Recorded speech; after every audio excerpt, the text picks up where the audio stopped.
De nous parler de votre métier. Merci. Messieurs, restez avec nous, l'émission n'est pas terminée. Autre solution pour goûter le vin et l'acheter, la vente à domicile. Une start-up angevine s'est lancée dans cette voie à la façon des ventes à domicile, vous savez, des boîtes alimentaires en plastique. On ne va pas citer de marque. Eh bien, ça se passe chez un particulier lors d'une soirée et le caviste lui est payé à la commission. Ça existait dans une 60aine de départements. Ça vient d'arriver dans notre région par le biais du Maine-et-Loire. Le vendeur s'appelle Harry, un ami qui vous veut du bien et qui vous vend du vin en l'occurrence.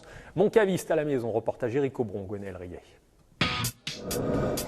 Ce couple s'apprête à recevoir des invités, mais ce soir c'est Harry, le caviste, qui s'occupe de tout. Sur la table, des verres pour la dégustation et un questionnaire pour noter les impressions. Depuis 2 ans et demi, cet artisan, amoureux du vin, a intégré ce réseau de vente à domicile.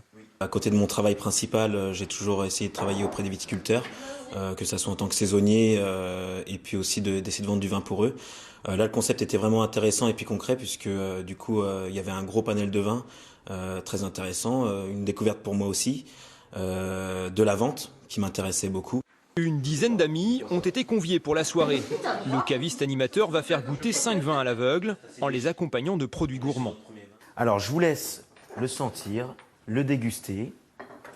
Moi, ce que j'attends de vous, c'est de me dire si ça vous plaît moins, qu'est-ce que vous y ressentez, qu'est-ce que vous pouvez retrouver un peu comme goût. Mais surtout, essayez de me dire d'où est-ce que ça provient. Le créateur de Mon caviste à la maison, c'est Christophe Guichetot, un Angevin de 44 ans. Son concept n'est pas nouveau, il s'inspire de circuits de vente qui ont déjà fait leurs preuves. Lancé il y a 3 ans, son affaire connaît une progression exponentielle. Dans cet entrepôt qui centralise les commandes sur toute la France, 50 000 bouteilles devraient être expédiées cette année. Un chiffre d'affaires d'1,5 million d'euros que la start-up voit déjà grandir à 5 millions dès 2016. Ça fait 23 ans que je suis professionnel du vin. Et la première étape, ça a été maman, vendeuse chez Tupperware.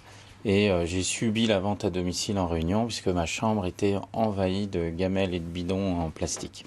La deuxième étape, ça a été quand je suis devenu caviste chez Nicolas à Paris, où je me suis rendu compte très vite de l'importance du lien entre le client et le caviste, dans la confiance qu'on pouvait mettre dans cette relation.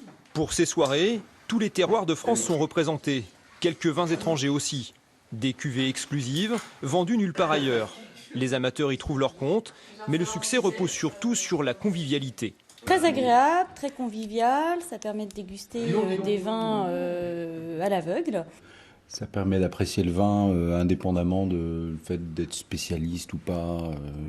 D'ailleurs, quand on n'est pas spécialiste, je pense qu'on apprécie davantage le vin. Au-delà de la dégustation des vins, de rencontrer aussi des gens des gens qu'on ne connaît pas, donc d'autres horizons. À l'issue de la dégustation, les vins seront proposés à la vente de 6 à 25 € la bouteille. Avec 85% des invités qui se transforment en clients, pas étonnant que Mon caviste savoure aujourd'hui son succès.